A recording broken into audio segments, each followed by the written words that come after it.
Today, we're starting a powerful new series all about hunger. Not just what it is, but your relationship with it. If you have ever feared hunger, tried to control it, or lost touch with it completely, this series is for you.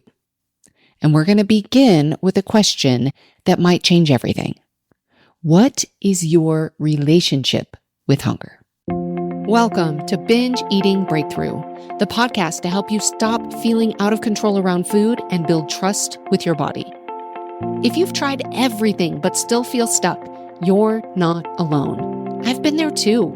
I'm Jane Pilger, and I'm here to help you see binge eating in a new way so you can finally break free.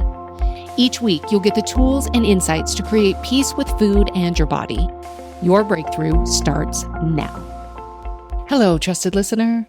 I consider you a trusted listener because I trust that you're willing to look at your relationship with food differently than you have before. I trust that you're ready to explore the deeper questions, the ones that get to the root of why you struggle with food. And I trust that you're here because you know there has to be a better way than what you've been trying. Or you know that you're on the right path for you, and this is part of your path.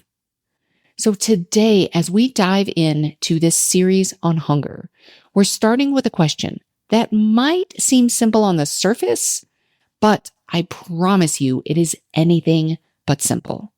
And the question is this: what is your relationship with hunger? Now, you might be thinking, that's kind of a weird question. Hunger is just hunger. It's a biological signal. When I'm hungry, I eat. What's so complicated about that? Or maybe when I asked the question, you felt a tightness in your chest. You felt that is complicated. Or I don't even know what my relationship with hunger is. Maybe that came up for you. And if that is you, that is totally normal.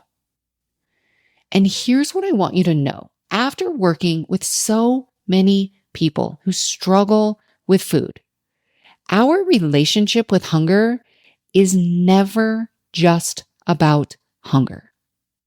It's about trust. It's about control. It's about fear. It's about years and years of messages that we have received about our bodies, about food, and about what we should and shouldn't want. Think about this for a moment. When you feel hungry, what is your immediate response? Do you trust that signal?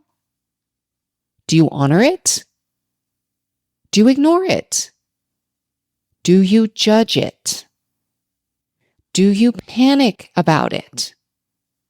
Do you try to talk yourself out of it? For so many of the people that I work with, hunger has become the enemy.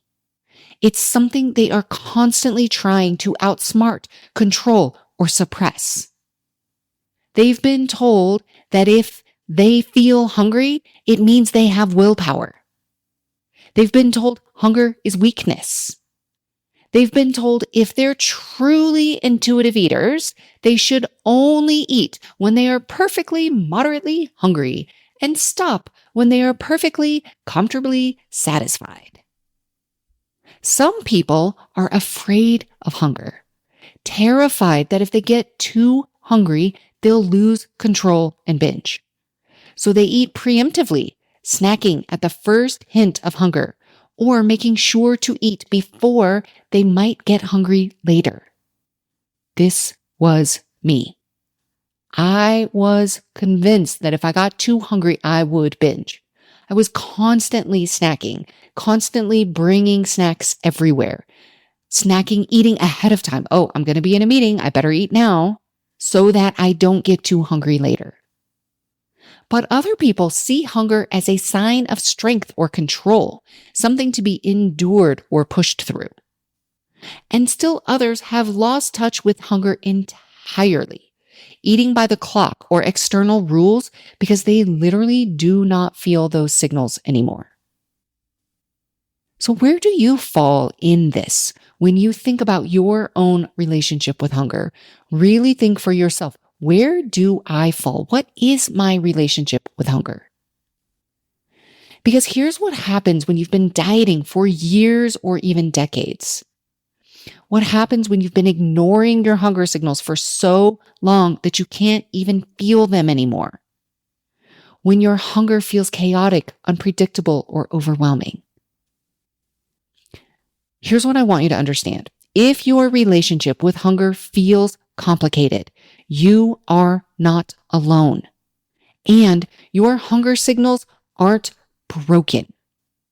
What's happened is that your relationship with hunger has been disrupted. And that is completely understandable given what you have been through and what your body has been through, what your mind has been through. So let me paint a picture for you. Imagine hunger as a friend who has been trying to communicate with you for years. At first, this friend spoke to you clearly and directly. When you were a child, hunger would say, "Hey, I need some food," and you would eat. Simple, trusting, uncomplicated. But then somewhere along the way, other voices got louder. Diet culture told you this friend was unreliable. You couldn't trust what they were saying. You were told this friend was too demanding, too frequent, asking for the wrong things at the wrong times. So you started ignoring your friend. You started talking over them, dismissing their requests, telling them they were wrong. You started following external rules about what you should and shouldn't eat, when you should and shouldn't listen to them. Now, imagine how that friend feels after years of being ignored, dismissed, or contradicted. They might start speaking louder, more frantically, or they might stop speaking altogether. They might start communicating in ways that feel chaotic or confusing because they've learned their normal voice isn't being heard. I know this so well because I have been on both extremes. For years, I was afraid to get too hungry. I would eat preemptively, snacking at the first hint of hunger, or I would make sure to eat something if I knew it would be a while before I could eat again. Even if I wasn't hungry, I still would make sure to eat. I was terrified that if I got too hungry, I would lose control and binge. So I tried to stay ahead of my hunger, never letting it get too strong. I also just didn't like it. I didn't like the feeling of being hungry. And I know I didn't like it because of what I thought came on the other side of it. And then I swung to the other extreme. Once I realized I could be with hunger, that it would ebb and flow and it wouldn't kill me, I pushed it really far. I would go extended periods of time without eating, ignoring very clear signals from my body. I wore my ability to ignore hunger like a badge of honor, thinking that it meant that I was in control and that I was strong. And as with most things, I've discovered that the beauty does not lie in the extremes. It lies in finding that place in the middle where I can be with hunger and I can respond to hunger. I no longer fear it or think it's a sign of control.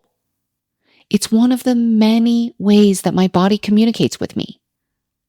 I've shifted from fearing hunger to controlling hunger to now respecting hunger. And that's what I want for you too. Not to fear hunger or to control it, but to respect it as the communication system that it is. This is what happens to our hunger signals when we've been restricting, dieting, or ignoring them for years. They don't disappear. They adapt. And sometimes that adaptation looks like no hunger signals at all. And sometimes it looks like overwhelming, urgent hunger. Sometimes it looks like hunger that seems to come at all the wrong times. But here's what I want you to know. That friend, your hunger, is still there. They still want to communicate with you. They still want to help you take care of your body. But they need to know you're ready to listen again. They need to know that you're ready to rebuild trust. So let me ask you, what does your relationship with hunger look like right now? Are you afraid of it? Do you try to control it? Do you ignore it until it becomes overwhelming? Do you judge yourself for feeling it at the wrong times or for the wrong foods? Or maybe you're someone who can't feel hunger at all anymore.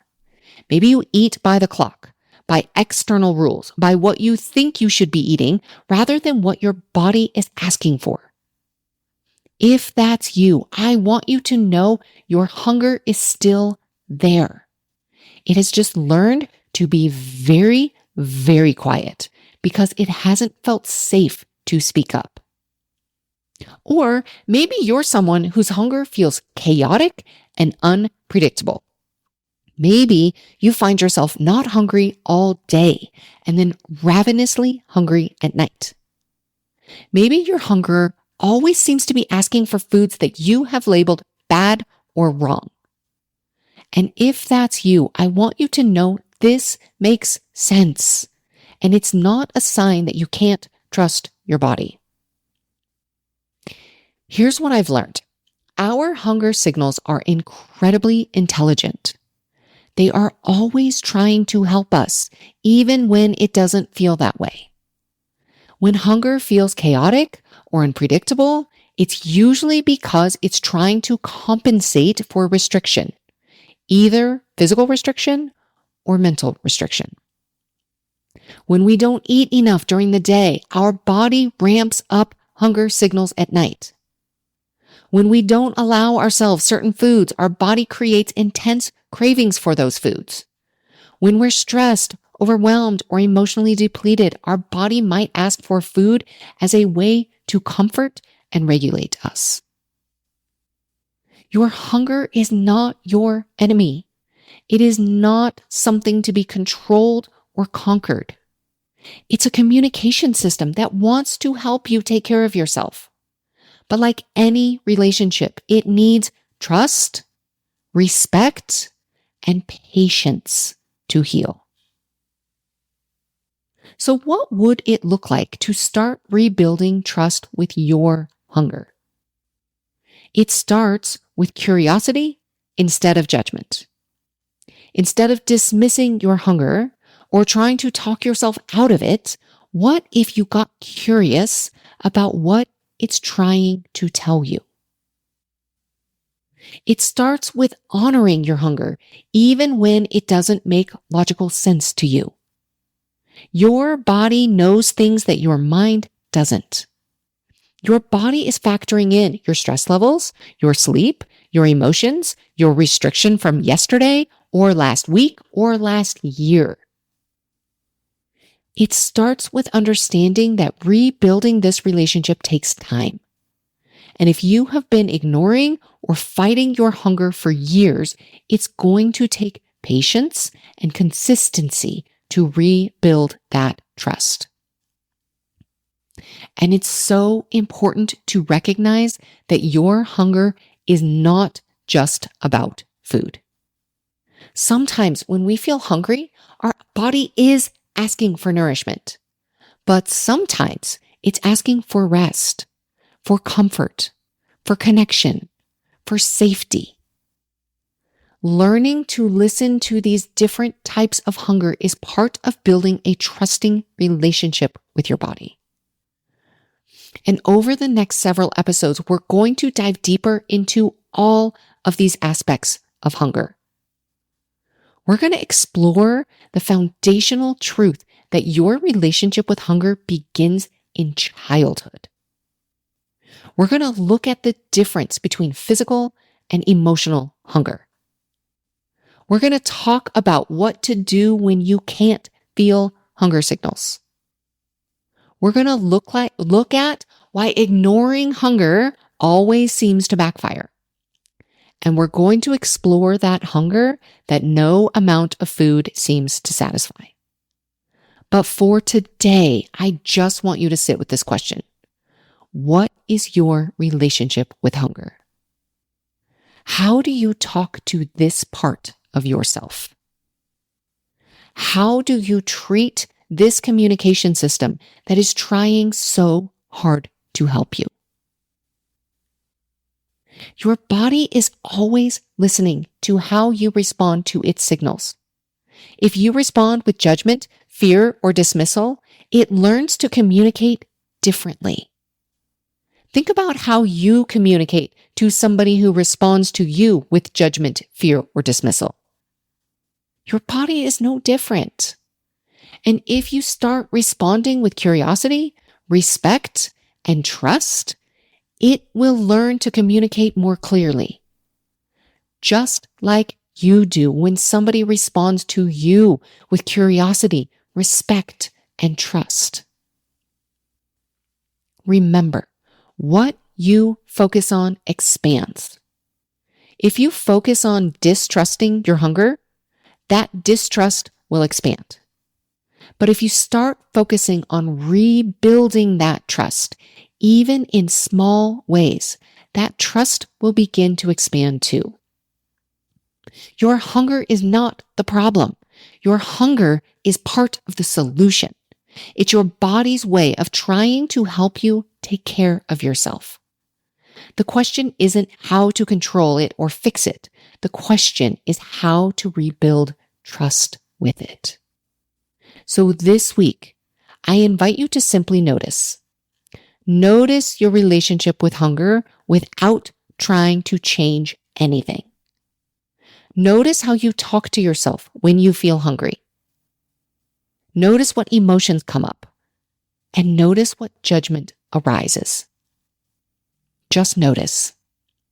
That's where all healing begins, with awareness, with curiosity, with compassion for yourself and this incredible body that has been trying to communicate with you all along. Your body is always communicating with you. It's time to start listening. I'll see you next week with a powerful conversation about how our relationship with hunger begins in childhood. You are doing important work that will impact you for the rest of your life. Just imagine if hunger could become your friend again, rather than the enemy, rather than something to be feared or controlled or ignored. This series can change everything for you, and I hope you will come along with me for the ride. If you've been trying to stop binge eating and nothing has worked, there's a reason. I created the Binge Breakthrough mini-series to help you finally understand what's driving your binge eating beneath the surface so that you can actually start to change it. Each video is short and they're designed to give you the clarity and direction you've been missing so you can stop feeling stuck and start finding your way out. Start watching now at janepilger.com/mini. That's janepilger.com/mini. MINI.